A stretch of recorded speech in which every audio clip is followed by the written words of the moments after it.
জয়গুরু সকলকে, সবাই কেমন আছো? আশা করি সবাই ভালো আছো। আজকে সকালের আমার একটা রেসিপি দেখো।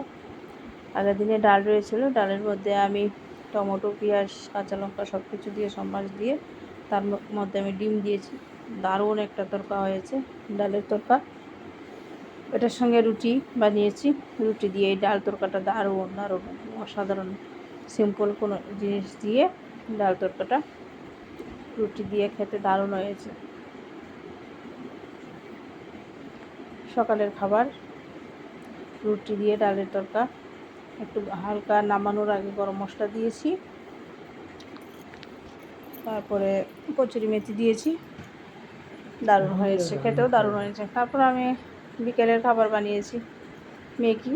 তো আলু ভাজা করে নিয়েছি, তার মধ্যে কাঁচা লঙ্কা কুচি করে দিয়েছি, টমেটো কুচি দিয়েছি, মধ্যেখানে একটা ডিম ভেঙে দিয়ে দিয়েছি।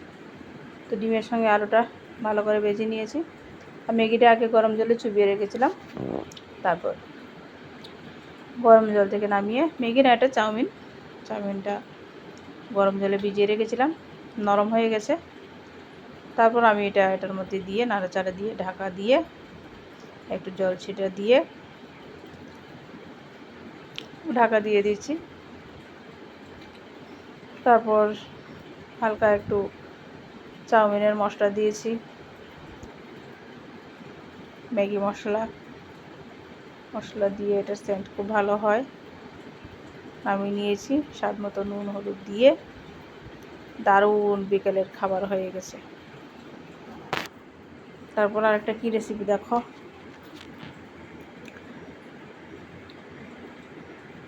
কালো জিরা সম্বাস দিয়ে আমি পটল সিদ্ধ করে বেটে নিয়েছি, পেস্ট করে নিয়েছি। তারপর এই পটল বাটাটা দুর্দান্ত হয়, এটার মধ্যে শুধু রসুন আর বেশি করে কাঁচা লঙ্কা দিয়েছি। দুর্দান্ত বাটা, এটা দিয়ে একদম সব ভাত খাওয়া যায়। আমি এক জায়গায় খেয়েছিলাম, এত ভালো লেগেছিল, আমি ভাবলাম যে ঘরে বানাই, খুব ভালো লেগেছে। এইভাবে পটল বাটা খেতে খুব দারুণ লাগে, দারুণ হয়েছে আমার বাটাটা। দেখো সবাই কেমন হয়েছে, খেতে কেমন হয়েছে দেখো, যারা খাবে বুঝতে পারবে খুব ভালো হয়েছে।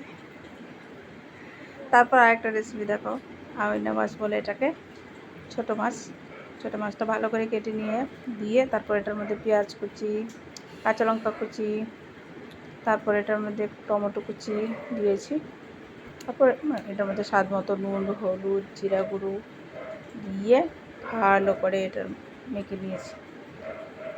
তারপর এমনভাবে মেখেছি এটা যেন রান্না করতে হয় না, এটার মধ্যে খুব টেস্ট হয়ে যায় মাখার মধ্যে। দারুণ করে মেখে নিয়েছি, দারুণ করে মেখে নিয়ে তারপর আমি কড়াইয়ের মধ্যে তেল দিয়েছি, তেল দিয়ে তারপরে এটা একদম ভাজা ভাজা করে নিয়েছি। কড়াইয়ের মধ্যে তেল দিয়েছি, তেলটা গরম হয়ে গেছে, দিয়ে দিলাম পেঁয়াজ কুচিটা একদম ভাজা হয়ে গেলে তারপরে এটার মধ্যে আমি দিয়েছি মাছগুলি দিয়ে দিয়েছি। একদম ভাজা ভাজা হয়ে গেছে, তেলটা গরম হয়ে গেলে কড়াইয়ের মতো লাগবে না। এটা তো খেতে একদম দুর্দান্ত হয়েছে, দুর্দান্ত। এভাবে কারা কারা খাও ছোট মাছ এভাবে খেতেই ভালো লাগে, আলাদা ভাজা না করে একসঙ্গে সব কিছু মেখে ভালো করে সাঁতলে হালকা একটু জল দিলে দেওয়া যায়, না দিলে ভাজা ভাজাও খেতেও খুব দারুণ লাগে। এরকম খেতেও পারো বা ঝোল দিলেও পারো। ধন্যা পাতা কুচি দিয়ে দিয়েছি, দুর্দান্ত স্বাদের আমার ছোটো মাছের তরকারি করেছি। তো আমার রান্নাগুলি কেমন হয়েছে সবাই বলবে কমেন্টের মাধ্যমে। সবাই ভালো থেকো, সুস্থ থাকো, সবার মঙ্গল প্রার্থনা।